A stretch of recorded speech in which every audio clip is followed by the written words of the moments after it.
प्रिया, मुझे एक बात समझ नहीं आ रही है। हमारे कॉन्स्टिट्यूशन में इंडिया को यूनियन ऑफ स्टेट्स क्यों कहा गया है? फेडरेशन क्यों नहीं? भारत, ये तो बड़ा इंटरेस्टिंग सवाल है। चल, प्रोफेसर विद्या से पूछते हैं। वो हमें अच्छे से समझा सकती हैं। भारत, ये सवाल वाकई बहुत महत्वपूर्ण है। चलो मैं समझाती हूँ।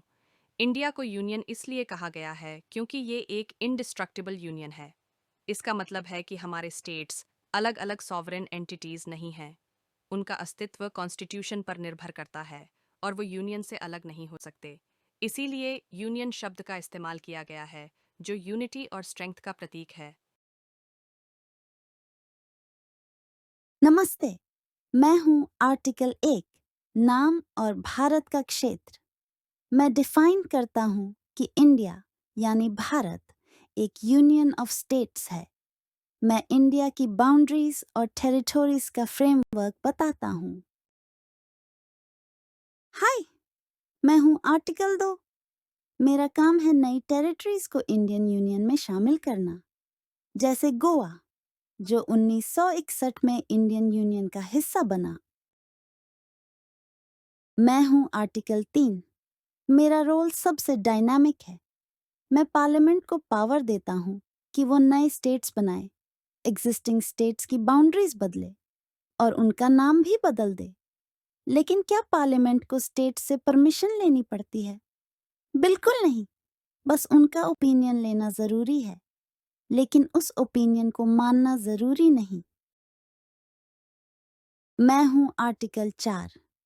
मैं क्लैरिफाई करता हूं कि आर्टिकल्स 2 और 3 के तहत बनाए गए लॉज ऑर्डिनरी लॉज हैं, अमेंडमेंट्स नहीं।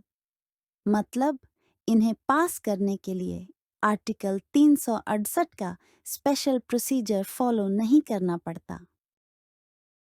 अब हम देखेंगे कि कैसे इंडिया के स्टेट्स और यूनियन टेरिटोरीज का विकास हुआ। 1950 में इंडिया के टेरिटोरीज को 3 हिस्सों में बांटा गया था। Part A governors provinces, part B princely states, part C chief commissioners provinces. 1956 में स्टेट्स रीऑर्गेनाइजेशन एक्ट पास हुआ। स्टेट्स को लिंग्विस्टिक बेसिस पर रीऑर्गेनाइज किया गया और यहीं से भारत का मॉडर्न स्ट्रक्चर शुरू हुआ।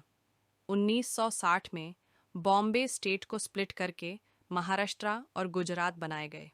2000 में छत्तीसगढ़, उत्तराखंड और झारखंड जैसे नए स्टेट्स बनाए गए। 2014 में तेलंगाना को आंध्र प्रदेश से अलग करके एक नया स्टेट बनाया गया। 2019 में जम्मू और कश्मीर का स्पेशल स्टेटस खत्म करके उसे 2 यूनियन टेरिटरीज में डिवाइड किया गया, जम्मू और कश्मीर तथा लद्दाख। प्रोफेसर, स्टेट्स के रीऑर्गेनाइजेशन के लिए कौन-कौन से कमीशंस काम में आए? अच्छा सवाल प्रिया। कुछ महत्वपूर्ण कमीशंस ये हैं। धार कमीशन 1948, इसने लिंग्विस्टिक बेसिस पर स्टेट्स बनाने के खिलाफ रिकमेंडेशन दी। जेवीपी कमेटी 1949, इसने भी लिंग्विस्टिक बेसिस पर रीऑर्गेनाइजेशन को रिजेक्ट किया। फाजल आली कमीशन 1953, इसने रेकमेंड किया कि लिंग्विस्टिक बेसिस को कंसिडर करते हुए एडमिनिस्ट्रेटिव कन्वीनियंस का भी ध्यान रखा जाए। समझ गया। ये कमीशंस तो हमारे इंडिया के स्ट्रक्चर को डिसाइड करने में बहुत इम्पोर्टेंट थे। तो दोस्तों, आज हमने देखा कि आर्टिकल्स 1 से 4 और पार्लियामेंट की पावर्स कैसे हमारे देश की यूनिटी और डाइवर्सिटी को बनाए रखने में मदद करती हैं।